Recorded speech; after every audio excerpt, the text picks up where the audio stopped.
Bonjour, bonsoir, bienvenue dans notre émission Ensemble Parlons-en. Je suis votre sœur Angèle Miezi. Nous sommes en train de parler des indépendances africaines. Ces derniers temps, dernièrement, j'avais commencé un sujet des indépendances africaine. Et aujourd'hui, nous allons continuer dans ce sens-là. Bien-aimés, j'aimerais remercier toute personne, vraiment toute personne qui est fidèle à cette émission, qui partage nos émissions, qui est abonné sur cette chaîne Angèle Miezi officielle. Vraiment que l'Éternel Dieu puisse vous les rendre au centuple. Pour vous qui venez d'être connecté pour la première fois à regarder cette émission, veuillez vous abonner, cliquez sur la cloche de notification, comme ça vous aurez nos émissions en temps et en heure. Donc jusqu'aujourd'hui, nous sommes en train de livrer une émission chaque samedi. Si vraiment l'Afrique vous intéresse, abonnez-vous. Si vraiment l'histoire vous intéresse, abonnez-vous. Cette émission, c'est une émission éducative, sociale, anonyme, bilingue français, lingala. Et donc, abonnez-vous. Merci à toute personne qui est fidèle à cette émission. J'aimerais aujourd'hui remercier particulièrement Maman Annie Salou. Vraiment, que l'Éternel et Dieu te bénisse pour tout ce que tu fais pour l'œuvre de Dieu. Que l'Éternel et Dieu puisse te le rendre au centuple. Je redonne encore l'adresse de la librairie Tamery, parce que dernièrement il y a une personne qui m'a appelé, elle est partie sur place à Belleville, elle n'a pas pu trouver, mais ne vous inquiétez pas, si vous n'arrivez pas à trouver l'adresse, appelez-moi, j'ai les numéros de téléphone, c'est la description de cette émission, appelez-moi et je saurai comment est-ce qu'on va faire pour vous donner les livres qui vous intéressent. Donc c'est la librairie Tamery au 19 rue du Chalet, métro Belleville, Paris 10e, métro Belleville, téléphone 06 10 82 29 18. Et sinon par Internet, vous pouvez taper www.rakuten.com et puis tapez les titres du livre. Vous allez sur les moteurs de recherche et vous tapez les titres du livre. Là, je suis en train de lire les indépendances africaines. Dernièrement, je lis un livre qui m'a beaucoup enrichi. Donc, c'est la prophétie magistrale de Kimbangu. Bien aimé, nous devons lire. Ayons l'habitude de lire et dans les écrits, il se passe beaucoup de choses. Vous savez, même les gens disent que les paroles s'envolent, mais les écrits restent. Donc, nous devons avoir l'habitude de lire. Moi, je vous ai dit, je ne lis pas souvent les livres comme ça. Souvent, je lis la Bible, mais les livres comme ça doivent aussi nous intéresser. Et j'aimerais dire, pour les livres de Papa Alemola Loto que je lis, ça fait longtemps que je lis ces livres. J'ai aussi appris beaucoup de choses que Papa Alain Loto avait écrit. Et donc, pour l'instant, ce livre est en rupture des stocks. Donc, ce n'est pas encore reproduit. Au cas où, si un jour, ces enfants reproduisent les livres, nous allons acheter encore ces livres parce que les écrits, comme je dis tantôt, les écrits restent. Nous devons avoir les écrits dans nos maisons parce que personne au moins ne peut nous tromper. Bien aimé, j'aimerais, avant de rentrer dans l'émission, franchement, j'aimerais saluer le président du Ghana.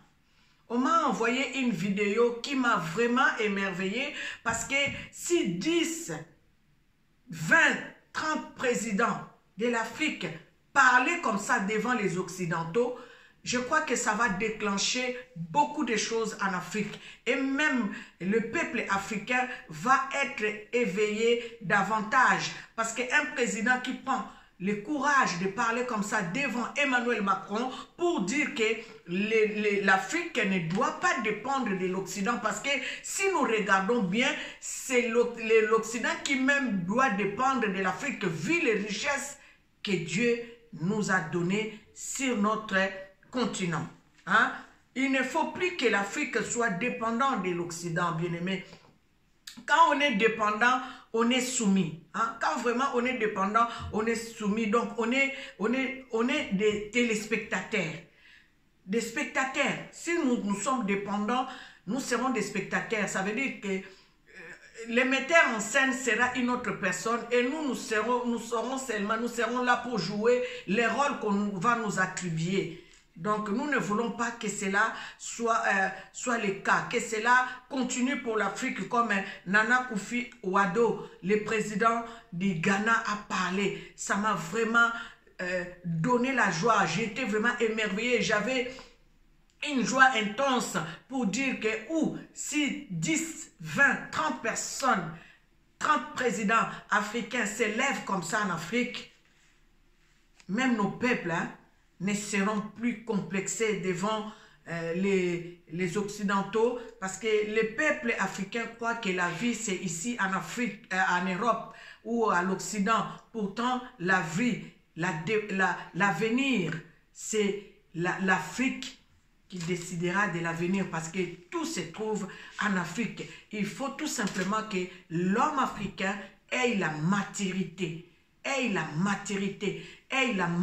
Je le répète 3 fois parce que c'est ça que Papa Simon Kimbangu avait dit. Lorsque l'homme noir aura la maturité spirituelle, vous allez voir, l'Afrique va aller de l'avant. Ce n'est pas pour rien, bien aimé, que l'Afrique a la carte géographique de l'Afrique a une forme d'un revolver. C'est parce que c'est là, hein, et les déclencheurs, les détonateurs, et au Congo. Si vous regardez même comme ça, hein, vous allez voir que tout se trouve au Congo. Si les Congos tirent seulement, et vous allez voir, l'Afrique va aller de l'avant. Et ce n'est pas pour rien que les Occidentaux ont l'air mémise sur le Congo, parce qu'ils savent que si le Congo se développe, c'est fini pour eux. Toutes les matières premières, Dieu les a mises là-bas, au Congo. Donc, Congolais, ne te prends pas pour une personne moindre. Donc, sache tout simplement que Dieu t'a aimé, Dieu t'a choisi. Africain, sache tout simplement que tu es le peuple élu de Dieu. Il suffit seulement de connaître la vérité. Comme dit la Bible, vous connaîtrez la vérité et la vérité vous affranchira. C'est pour cela aujourd'hui encore je dis c'est pour cela que Papa Simon Kimbangu avait dit nous devons lire la Bible, parce que par la Bible nous saurons attraper les voleurs par la chose qu'il nous a volée. Je vous ai parlé dernièrement de la personne de Papa Zinsou, hein, Émile Zinsou, qui était le premier président du Bénin.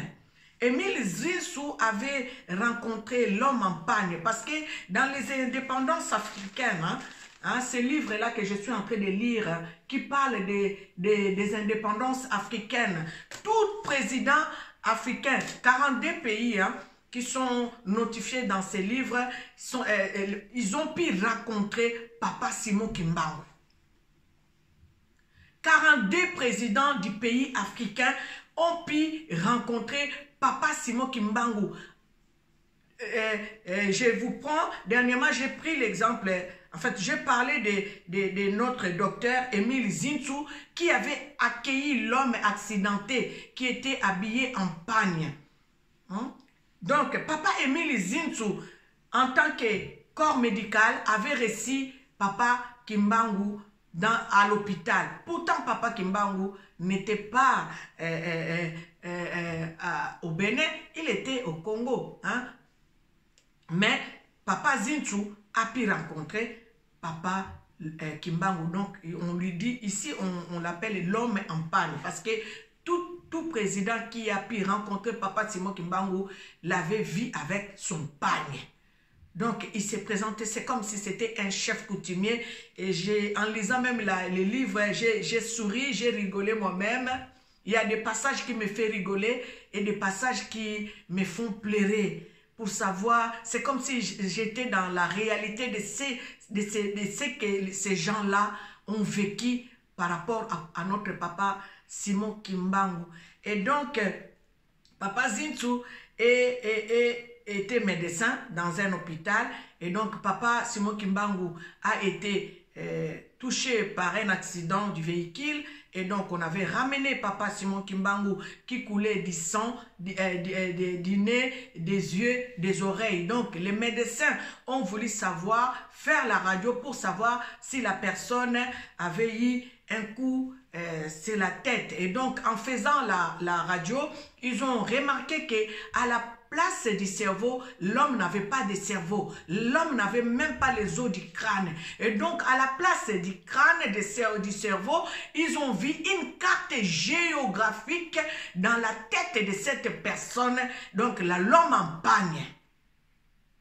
Et donc, ça fait trembler les Blancs qui avaient fait cette radio. Donc, ils ont voulu savoir qui était cette personne. Mais l'homme en pagne a profité de parler à notre papa Émile Zintu au Bénin pour lui dire que tu deviendras le président du Bénin. Et quand tu deviendras le président du Bénin, n'oublie jamais de faire du bien, d'exercer l'hospitalité. Et donc, je suis en train de lire ces livres, je suis vraiment émerveillée, bien aimé. Si cela ne vous dérange pas, essayez de trouver ces livres et de lire et vous allez connaître beaucoup de choses. Moi, je rigole, j'en ris et parfois je pleure. Je pleure pas de tristesse, je pleure de joie pour dire que ce que je suis en train de faire, je suis sur la bonne voie et je suis fière de le faire parce qu'au moins je raconte une histoire qui n'est pas imaginaire. C'est une histoire qui est vécue. Il y a les gens qui l'ont vu, il y a les gens qui l'ont entendu et il y a les gens qui ont vécu les miracles. Ça veut dire l'accomplissement de ce qu'il leur avait dit. C'est accompli. Les choses qu'il leur avait dites, c'est accompli dans leur vie. Donc, je suis en train de parler des indépendances africaines. Donc, Papa Simon Kimbangu a dit à Papa Zintu qu'il deviendra président et quand il deviendra président, il devrait continuer à exercer l'hospitalité aux gens. Donc, avoir cet amour-là d'aider les gens, d'aider les peuples de Dieu, hein, d'aider son semblable.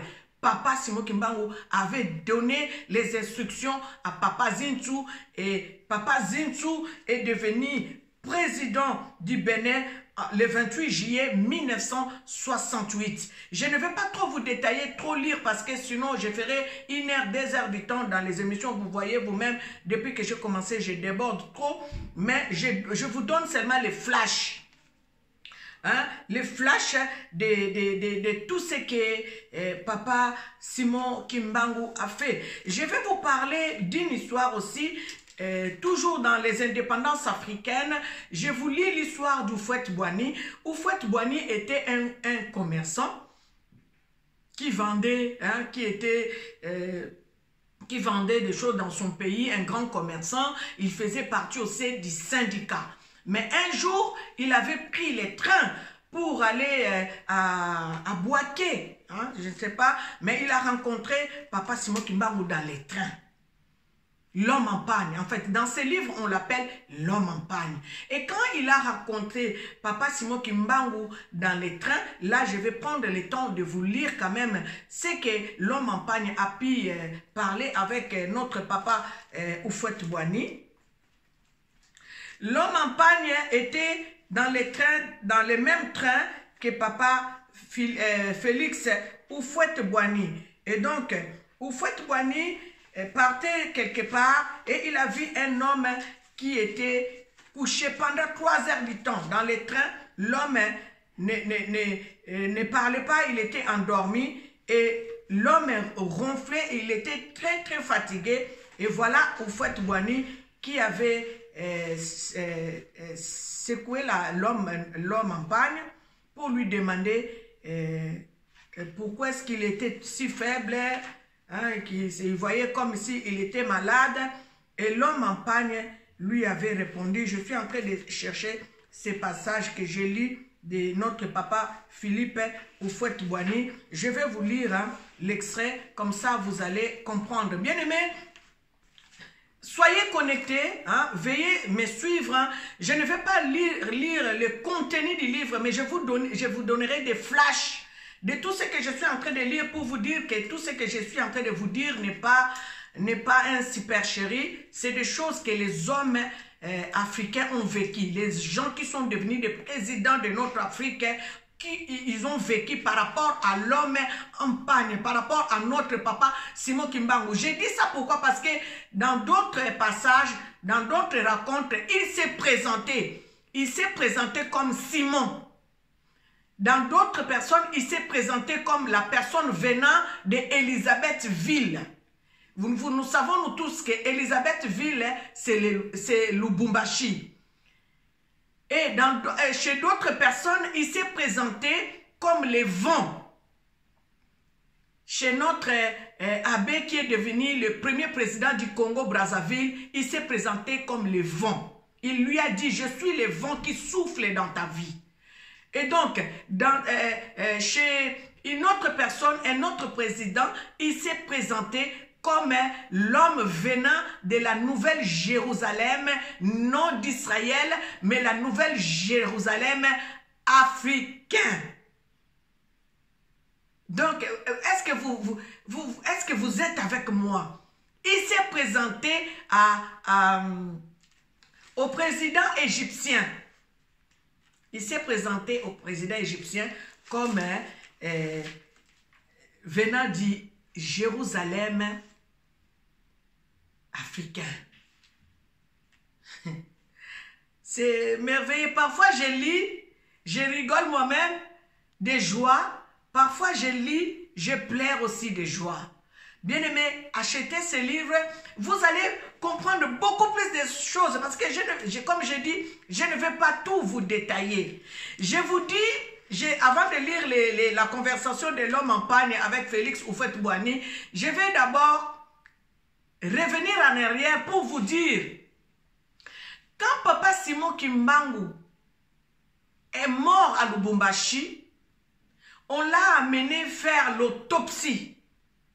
Et quand ils ont fait l'autopsie de papa Simon Kimbangu, les médecins étaient estomaqués pour voir que papa Simon Kimbangu n'avait pas d'organes. Quand je vous dis dans l'émission précédente, j'ai dit les Blancs connaissent qui était papa Simon Kimbangu. Ba yebi Simon Kimbangu azalaki nani, ba yebi yango. Mais bako yebi sabino te parce que bango faut pas maintenir bino na aveuglement, ba maintenir bino na kozanga ko yeba na manque de connaissances. Et je crois que s'il est temps que nous en parlons, yango na zui vraiment etinda wana ya kolobela papa Simon Kimbangu. Oyo lingi koyeba yeba, oyo lingi na yo koyeba te, mais ngai naza convaincu na lobela tata oyo biso toyeba te, hein, ba mama mususu kutu ba bota biso ba kenda pe ba yeba yete. Donc ngai na zui etinda wana ya koloba likambo ya papa Simon Kimbangu na lobela ye, il faut na lobela ye parce que je vois que c'est de mon devoir que nous en parlions. Batu nyonso africain nyonso ba yeba qui il était. Nani o bakoki kokende ko sala radio bakuta mikuwa ya mutute wane salemi. Ça ne s'est pas fait au Congo, hein. Ça s'est fait au Bénin. Au Bénin, ils ont fait la radiographie pour voir s'il avait eu un coup dans à la tête. Et ils ont vu que l'homme n'avait pas de cerveau, l'homme n'avait pas les os du cerveau, mais l'homme, à la place de toutes ces choses, avait une carte géographique d'Afrique. Bien aimé. Même ceux qui balobi osa aliénés, ou bien balobi osa athée, ou bien balobi osa teti, ou bien boyi na yo kaka. Bamaka mususu foko atoko la lo kangi misolo bate, emsu bato yo, to lo banan to tala na likamba papa Simon Kimbangu eza ndenge nini. C'est pour cela que je dis, les pasteurs doivent connaître, enlevons les manteaux d'orgueil, rapprochons-nous des Kimbanguistes et essayons de comprendre, hein, de tirer un peu les choses qu'ils connaissent et que nous ne connaissons pas. Mais même le Saint-Esprit, quand Jésus nous a dit, il va nous laisser le Saint-Esprit, le Saint-Esprit qu'on nous a tant prêché dans nos églises doit nous parler quand même de la personne de Papa Simon Kimbangu si nous sommes réellement connectés au Saint-Esprit. Et donc la personne qu'on a amenée à l'hôpital, ils ont vu l'homme en panne là, dans les 42 pays, qui a visité 42 présidents africains. Oh, bah, monaye, après ça, bah, on peut mitindo. Alors, bah, comment est-ce qu'il faut faire, comment est-ce qu'il faut gérer l'Afrique. On va avancer petit à petit. Hein. Je vais vous dire que Papa Simon Kimbangu connaissait déjà la venue de l'ONU dans notre pays, dans notre continent. Et il avait dit au président africain, n'acceptez pas la présence de l'ONU en Afrique. Parce que Papa Kimbangu savait que l'ONU, en quelque sorte, c'est la deuxième colonisation. Vous savez, un homme qui n'a pas été à l'école comme vous, parce que vous voulez dire que nous sommes très intelligents, même à niveau Yakosambe la Bolobi, nous sommes au niveau de l'école et de l'institut supérieur, son école maternelle. Mais est-ce que tu sais au moins que l'ONU, c'est la deuxième colonisation? Mais Papa Simon Kimbangu parlait à tous ces présidents qu'il a rencontrés. Si vous lisez ce livre, hein, vous allez comprendre que je ne suis pas en train de vous dire n'importe quoi. Papa Simon Kimbangu, en rencontrant tous les présidents africains, il leur dictait la conduite de comment conduire l'Afrique. Et qu'est-ce qu'il ne fallait pas accepter pour l'Afrique.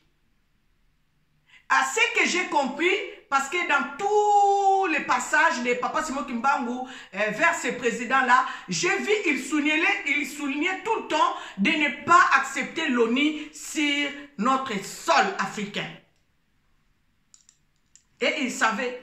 Et moi aujourd'hui, par cette intelligence que Dieu m'a donnée, je sais qu'il ne voulait pas que l'ONU s'installe en Afrique parce que c'était la deuxième colonisation. C'est pour cela aussi que Papa Kimbangu est en train de parler de la deuxième indépendance. Parce qu'il sait que la première indépendance s'est faite, mais ils sont revenus pour nous recoloniser la deuxième fois en installant l'ONU sur notre continent. Donc, si tu n'as pas la maturité spirituelle, si tu ne comprends pas ces choses, nous serons toujours des spectateurs en nous donnant des ordres. Comment est-ce qu'il faut vendre votre pétrole? Comment est-ce qu'il faut vendre votre cobalt? Comment est-ce qu'il faut vendre votre coltan? Comment est-ce qu'il faut vendre? Parce que c'est l'ONU, en fait, qui dicte les règles. Voilà pourquoi Papa Kimbangu disait à tous les présidents africains de ne pas accepter l'ONU sur notre terre africaine. Donc, je reviens. Quand Papa Simon Kimbangu, à Lubumbashi, quand son corps a rendu la vie, ils ont fait l'autopsie, ils n'ont pas trouvé d'organes vitaux. Dans son corps, il n'y avait pas d'organes vitaux. Comment est-ce que Papa Kimbangu vivait? C'est là où nous devons nous poser des questions africaines, surtout les Congolais, bandeko. Tant banga. J'ai entendu un témoignage des gens qui vont en Kamba, qui vont visiter le corps de Papa Simon Kimbangu. On leur interdit de ne pas toucher les thorax. Parce que si vous lisez dans ce livre, Papa Kimbangu était de passage dans un pays, je ne vais pas dire de bêtises, mais si vous parcourez ce livre, vous lisez ce livre, vous allez voir, il avait tapé sa poitrine, son thorax. Ils ont dit quand il a tapé son thorax, le bruit de son thorax s'est retenti à 15 km de là où il était. Et les gens qui étaient sur place étaient tombés par terre. Bien-aimés, cherchons à connaître des choses et lisons. Ayons l'habitude de lire. Lisons. Hein? Sortons dans des futilités. Makambo zangatina. Yo muto zama yele. Oh yobi kotanga. Hein? Toi qui connais un peu, qui a été à l'école, les Français, c'est une langue d'emprunt, comme j'ai toujours dit. Le français, c'est une langue d'emprunt pour nous faire comprendre dans d'autres nations. Mais d'autres personnes croient que si la personne ne connaît pas le français, ça veut dire que ce n'est pas ça. Non, le français, c'est une langue d'emprunt. Même si tu ne comprends pas bien, le Saint-Esprit te donnera l'intelligence, la capacité de comprendre ce qui est écrit dans ces livres. Moi qui vous parle ici, je ne suis pas allé à l'université. Hein? Je ne suis pas allé à l'université. Les études que j'ai faites, je suis arrivé au niveau seulement, disons, du bac. Mais l'intelligence, le Saint-Esprit me donne l'intelligence pour savoir, pour essayer de comprendre les choses. Donc, eza nango magite, eza nango pesoki nini te, eza bonzambe kati ya bomoto. Oye koki kosala ke, o banda ko comprendre. Banda kotanga, pe okoyeba ko comprendre makambo mosusu. Na zongi, na lobi, Papa Simon Kimbangu, basala autopsie, bamona organe vital te. Ça veut dire, bamona motema te, bamona bafua te, bamona o bentestin te, bamona o baren te, na kati na ye bamona te, ba belge bayebi makambo nga na zo yebisa bino, o babombe la bino baloba na bino te. Batu bayebi yango kaka, kimbangiste. Nde bayebi yango. Na bato yo peut-être babane ko sala l'hôpital wana na Lubumbashi nde bayebi batikela yango bana na bango bayebi secret oyo. C'est comme Moutou, la personne qui a été écrasée par un véhicule au Bénin, on a fait la radio, on a trouvé que dans sa tête, il n'avait pas de crâne, il n'avait pas de cerveau. Comment est-ce que cette personne-là vivait? Comment est-ce que cette personne-là faisait? Si ce n'est pas quelqu'un qui est divin. Je vais vous lire. Aujourd'hui, j'ai choisi l'histoire d'Houphouët-Boigny. Je vais continuer à lire hein, parce que c'est par l'ordre alphabétique qu'ils ont mis ça dans les livres, écrit toute l'histoire des indépendances africaines. Mais aujourd'hui, j'ai choisi la Côte d'Ivoire. Je ne vais pas lire en détail, mais je vous lis la rencontre de papa Félix Houphouët-Boigny et notre papa Simon Kimbangu. Je lis rapidement et après cela, je vais conclure l'émission. Je commence à lire pour notre papa Houphouët-Boigny. Je vais pas commencer parce que l'écrivain a bien écrit hein, dans ses livres. Il commence par les trucs, l'aperçu géographique, l'histoire du pays. En tout cas, c'est vraiment un livre qui est bien écrit. Mais je vais commencer à lire l'intervention de l'homme en pagne. Hein. Je commence. Après l'institution en 1942 des communes indigènes, les groupes de plantaires étaient bien écoutés par la colonie en tant que groupe de notables évolués. Il y a eu 7 plantaires que la colonie aimait tant, mais les prix d'import et d'export n'étaient pas bien équilibrés. Les Blancs imposaient les prix de vente qui ne permettaient pas aux Noirs d'avoir du gain ni du bénéfice, mais plutôt avec comme résultat perte et corvée. Les plantaires noirs s'inquiétaient beaucoup et ne savaient plus à quel sein se vouer. Parmi eux, il y avait un jeune plantaire qui était le plus éveillé des plantaires et que les Blancs éprouvaient. Mais ils avaient chaque fois du mal pour les berner. Un jour, ce jeune plantaire prit place à bord d'un train à la gare de Bouaké, une ville importante de la Côte d'Ivoire située à 300 km environ d'Abidjan. Sa destination était pour Abidjan, la capitale, bien posée sur les sièges depuis bientôt 3 heures sans se réveiller d'une forte maladie. Cependant, 3 heures sans se réveiller, cependant ce vieil homme ronflait comme une personne qui souffrait d'une forte maladie. Il était habillé d'un costume semblable au costume des chefs coutumiers. Il prit courage et secoua le vieil homme pour le réveiller. Puis ils eurent ensemble un entretien en langage djoula, une des langues vernaculaires de la Côte d'Ivoire, parlée aussi au Mali et au Burkina Faso.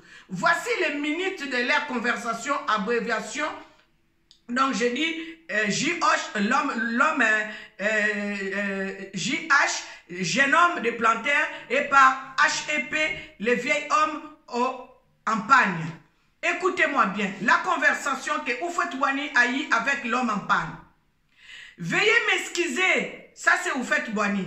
Veuillez m'excuser de vous réveiller si tôt. Je me suis permis de le faire, c'est que j'ai remarqué que vous êtes corporellement fébrile et vous respirez difficilement en entendant votre ronflement et vous êtes malade, père. L'homme en panne répond, oui, il y a 3 jours que je ne me sens pas bien. Oufouette Boigny dit, je crois souffrez-vous et d'où venez-vous? Dites-moi, père, je vais vous aider. L'homme en panne lui répondit, merci beaucoup mon fils pour vos propositions très précieuses qui m'intéressent profondément. Je voudrais répondre systématiquement et brièvement à vos questions. Premièrement, ma souffrance est due à mon état qui était soucié de te rencontrer. Et deuxièmement, je viens d'Elisabethville au Congo belge.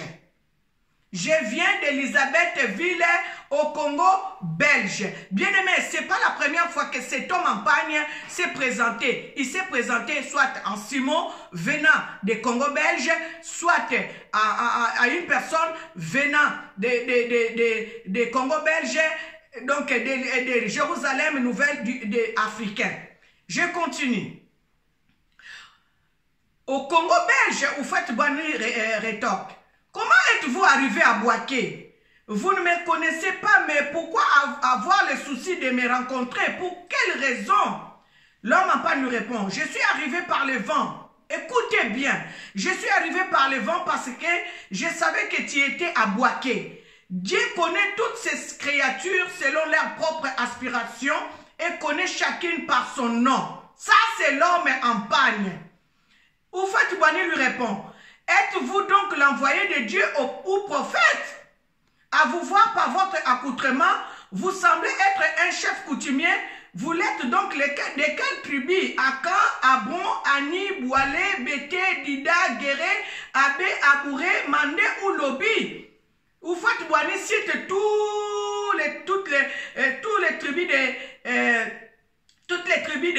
de la Côte d'Ivoire. L'homme en panne lui répond, Dieu n'a jamais été chef coutumier Félix.